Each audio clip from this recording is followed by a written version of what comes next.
Përshëndetje shenja peshqve, kjo është panorama e interpretimit javor. Pas lutjes dhe meditimit, kartat i ndava në 4 sfera jetësore, të cilat janë gjendja juaj, familja, dashuria, puna dhe një prizmë orakull. Në gjendjen tuaj personale kemi Hierofanti, faqja e shpatave, 10 shkopinjt, 3 monedat. Ju hyni në këtë javë me energjinë e Hierofantit. Kjo nuk është një kartë e zakonshme kur shfaqet në pozicionin personal. Hierofanti tregon se shpirti juaj po kërkon kuptim dhe njohuri në nivel më të lartë. Mund të ndiheni më afër besimit, më afër lutjes, më afër reflektimit ose më afër nevojës për të kuptuar pse disa situata po ndodhin në jetën tuaj. Unë mendoj se ndoshta gjatë kësaj jave ju më shumë do të hulumtoni se sa do të flisni, sepse faqja e shpatave është një figurë që sheh, dëgjon dhe analizon. Mund të ketë diçka ose dikë që po e vëzhgoni nga larg. Mund të jeni duke pritur një lajm, një veprim ose një shenjë nga dikush. Por kjo kartë sjell edhe një paralajmërim, që të mos e lodhni veten me analiza të pafundme, sepse menjëherë pas saj shfaqet 10 shkopinjt. Dhe kjo kartë me 10 shkopinjt më bën të mendoj se ju po mbani shumë më tepër se sa duhet. Mund të mos jetë vetëm përgjegjësi praktike, mund të jenë mendime, kujtime, pritshmëri ose barre emocionale që i mbani vetëm. Ndonjëherë peshqit kanë prirjen të mbajnë peshën e të gjithëve, prandaj kjo kartë thotë, jo çdo barë është e juaja.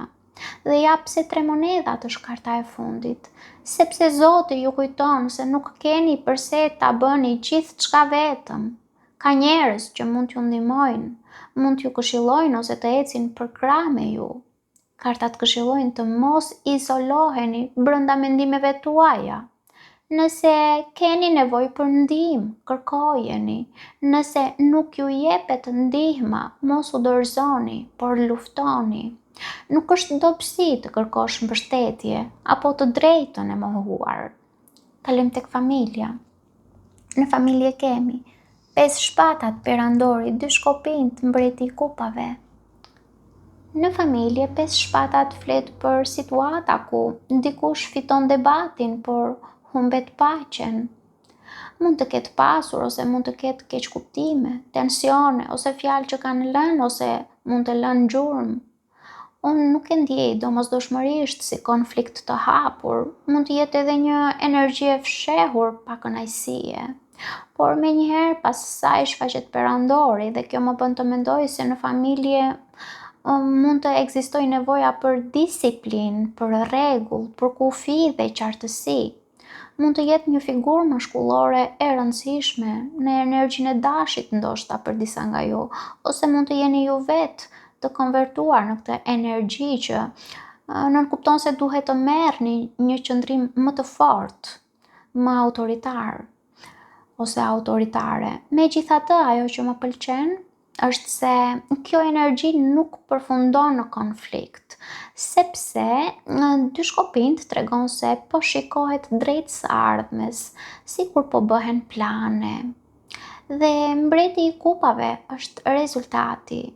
Kjo është figura e dikujt që ka mësuar të kontrollojë emocionet pa i mohuar ato. Prandaj më duket se një çështje familjare nuk do të zgjidhet me kokëfortësi, por me pjekuri emocionale. Kartat këshillojnë të mos përpiqeni të fitoni çdo debat. Përpiquni të ruani harmoninë aty ku është e mundur, sepse disa situata kërkojnë më shumë qetësi se sa argumente. Kalojmë tek dashuria. Në dashuri kemi 8 shpatat, mbretëresha e kupave, 8 monedat, 2 shpatat. Në dashuri ka shumë emocione, por ka shumë pak veprim. 8 shpatat tregon se ndiheni të kufizuar nga mendimet. Ndoshta ekziston frika për të folur, ndoshta ekziston frika për të vepruar, ndoshta ekziston frika për të ditur të vërtetën. Por ajo që bie në sy është se kufizimi nuk duket real, duket më shumë mendor se sa praktik. Pra, kufizimi është më tepër në mendjen tuaj. Më pas shfaqet mbretëresha e kupave, që nënkupton ndjenja të forta, intuit, ndjeshmëri, empati dhe një lidhje që përjetohet në nivel shpirtëror ose emocional. Por këto ndjenja nuk po rrjedhin lirshëm, ato po mbahen brenda, po kontrollohen. Më pas shfaqet monedat dhe kjo është karta që më bën të mendoj se lidhja apo ndjenja nuk është braktisur, sepse ka ende përpjekje, ka ende dëshirë për të ndërtuar, ka ende diçka që po punohet në heshtje me përkushtim. Duket se dikush nuk ka hequr dorë, nuk dorëzohet, por dy shpatat. Në fund tregon që një vendim nuk është marrë ende, një bisedë nuk ka ndodhur ende, një e vërtet nuk është pranuar ende plotësisht. Është sikur dy rrugë qëndrojnë përpara dhe askush nuk dëshiron të zgjedh. Duket sikur ka një person që ndjen shumë më tepër se sa tregon. Mund të ketë mall, dashuri, interes ose lidhje emocionale, ose edhe lidhje telepatike, por njëkohësisht ekziston frika. Ka frikë nga refuzimi, frikë nga ndryshimi, frikë nga pasojat e zgjedhjes që mund të bëni. Prandaj energjia mbetet pezull, sikur po pritet që zgjidhja të ndodhë vetë, por zgjidhjen duhet ta bëni ju. Kartat këshillojnë të mos merrni vendime vetëm nga frika, por gjithashtu mos lejoni që pritja e pafundme t'ju mbaj peng.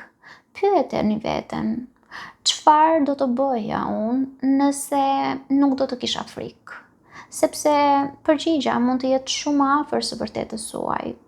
Mua personalisht më jep energjinë e një kapitulli që ende nuk është shkruar plotësisht dhe ku personazhet kryesor po mendojnë më shumë se sa po flasin. Kalojmë në punë. Në punë kemi mbretëresha e shkopinjve, ylli, krye priftëresha e 6 kupat. Në punë, energjia nis duke i kujtuar vetes se nuk keni nevojë për leje që të shkëlqeni. Keni më shumë forcë dhe aftësi se sa po i njihni vetes me kartën mbretëresha e shkopinjve. Më pas, duket se filloni të shihni një rrezë shprese ose një arsye për të besuar se një çështje profesionale mund të ecë në drejtimin e duhur me kartën e yllit. Por para se të merrni përgjigjen që prisni, ju kërkohet durim, sepse jo gjithçka është zbuluar dhe është shumë gjëra po ndodhin në heshtje me kartën e krye priftëreshës.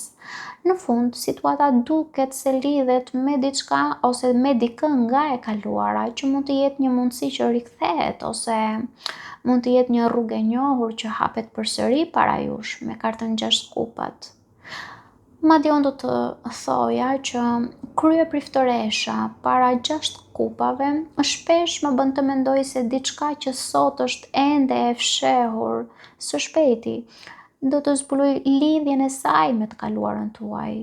Ndoshta mund të kuptoni pse një derë që dikur u mbyll nuk ishte fundi i historisë, por thjesht një pauzë në rrugën tuaj profesionale.